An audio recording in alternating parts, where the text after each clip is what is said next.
The town of Red Hollow was born crooked and stayed that way. A dry wound in the desert that never healed, just scabbed over with dust and lies, and everyone who lived. There learned early that the sun was not kind and neither were men, especially the kind who smiled too slow and carried their guns like they were extensions of their hands.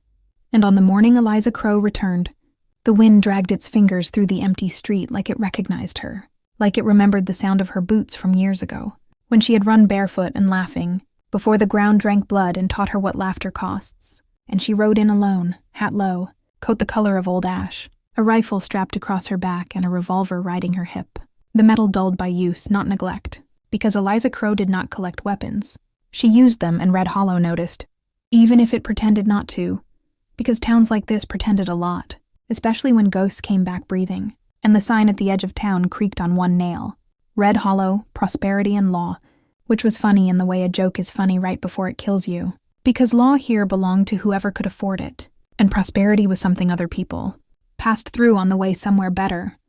And Eliza guided her horse straight down Main Street, past the saloon with its warped doors and stained windows, past the sheriff's office that smelled like ink and rot even from outside, past the general store where a bell rang when you entered and everyone stopped talking to count how much you might cost them. And eyes followed her, some curious, some afraid, some hateful, some pretending not to see because memory is dangerous. And Eliza Crowe was a memory with teeth. And she stopped in front of the saloon, swung down from her horse, tied the reins with practiced calm, and stood there for a moment just breathing. Because this was where it happened. This was where her father had died, trying to stop a man with money from doing whatever he pleased. This was where her mother had screamed until someone hit her. This was where Eliza learned that mercy was not a language Red Hollow understood. And when she pushed the doors open, the sound cracked through the room like a shot, conversation dying in its throat, the piano player missing a note and then another, and every man in that place looked at her like she was a storm they hoped would pass them by.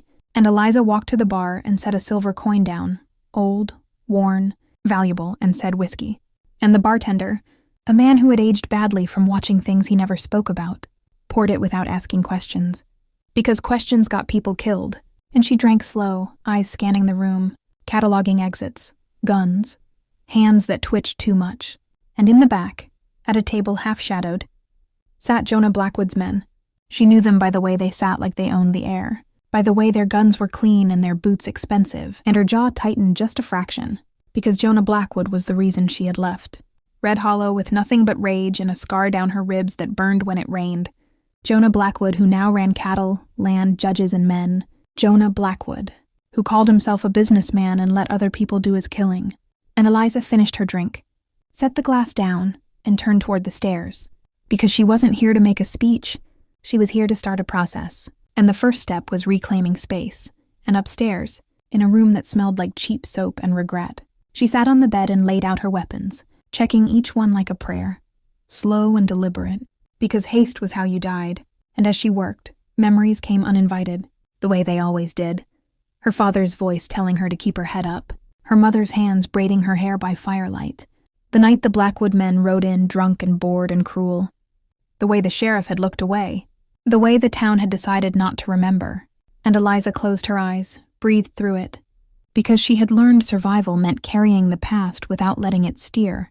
And when she went back downstairs, the room was louder, nerves easing, men convincing themselves she was just another traveler. But fear doesn't vanish that easily. It waits.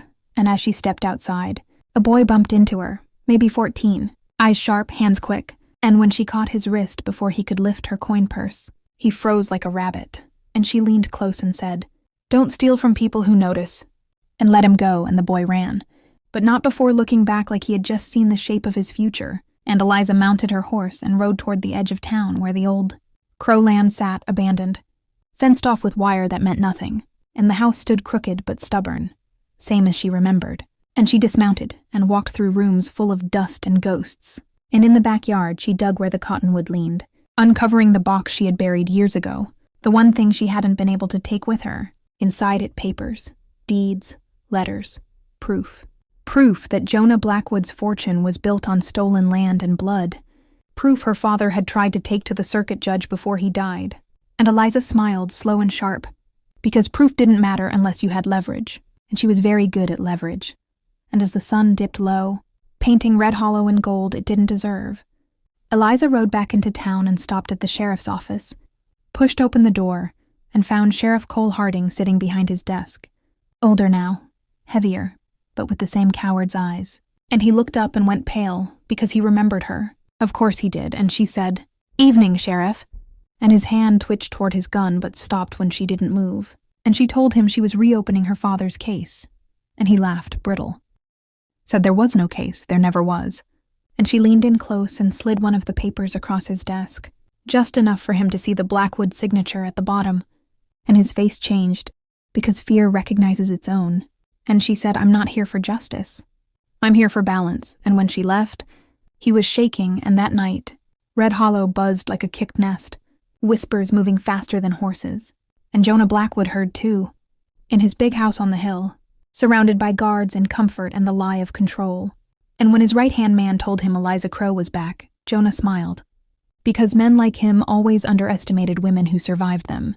And he said, "Handle it," and the order rolled downhill like everything else.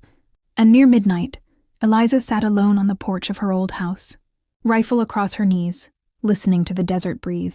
When she heard them coming, hooves soft, voices low, 3 riders thinking quiet was enough, and Eliza stood, calm as dawn, because this was the first test. And when the first man dismounted, she stepped into the lantern light and said, "You boys lost, and the gunfire shattered the night," echoing off the hills, 2 men falling before they understood the rules had changed, the third running, screaming, carrying the message back to Jonah Blackwood that Eliza Crowe was not here to negotiate. And as the smoke cleared and the stars burned indifferent overhead, Eliza reloaded, eyes cold, because this was only the beginning. By morning, the desert had already swallowed the noise of gunfire, like it always did, leaving only the bodies cooling, in the dirt outside the Crowe house, and the message etched into the town's bones that Eliza Crowe was no longer a rumor but a consequence. And when the sun rose, it found Red Hollow pretending nothing had happened. Doors opening, boots walking, lies continuing their shift work. But fear was threaded through everything now, tight and humming, because fear spreads faster than truth. And Eliza stood at the edge of town watching it wake, washing blood from her hands in a rusted basin, knowing Jonah Blackwood would respond the only way men like him knew how, with force dressed up as order. And she rode straight to the general store where the bell rang sharp, and everyone froze. And she bought coffee, bullets, and silence, because silence came cheap when people were scared. And as she turned to leave, an old man whispered her name like a prayer or a warning, and she met his eyes and nodded, because acknowledgement is power too. And by noon, Blackwood's riders were everywhere, not hiding now, making a show of it, standing in doorways, leaning on posts, reminding the town who owned tomorrow. And Jonah himself rode down from the hill in the afternoon, polished and smiling, hat clean, boots untouched by dust, flanked by men who would die for him without understanding why. And he dismounted in front of the saloon and spoke loud enough for everyone to hear. Said he wanted peace. Said he wanted to talk. Said Eliza Crowe was a troubled woman chasing old ghosts. And Eliza listened from the shade across the street, calm, letting him spend his words because words were expensive when truth was coming. And she stepped forward when he finished, the street falling silent like it recognized gravity. And she said he had built his empire on stolen land, murdered families, bought judges, and buried the rest. And Jonah laughed, because men like him laughed when cornered. And he told the town they could choose, his protection or her chaos. And the sheriff stood behind him, sweating, saying nothing. And Eliza reached into her coat and held up the deeds. The letters, the signatures, proof fluttering in the wind like flags of war, and murmurs spread, because paper scares men more than guns ever will. And Jonah's smile thinned, and he ordered her arrested. And that's when the boy from yesterday stepped out. Then another, then the bartender, then a rancher with a limp, then a woman with fire in her eyes who had buried a son. And suddenly Jonah was no longer standing alone against one outlaw. He was standing against a town that remembered all at once, and gunfire broke out, not wild but precise. Neighbors defending neighbors. Blackwood men realizing, too late they were outnumbered, by people with nothing left to lose. And Eliza moved through it like a shadow, controlled, deliberate, dropping men who aimed at civilians. Because this wasn't revenge anymore.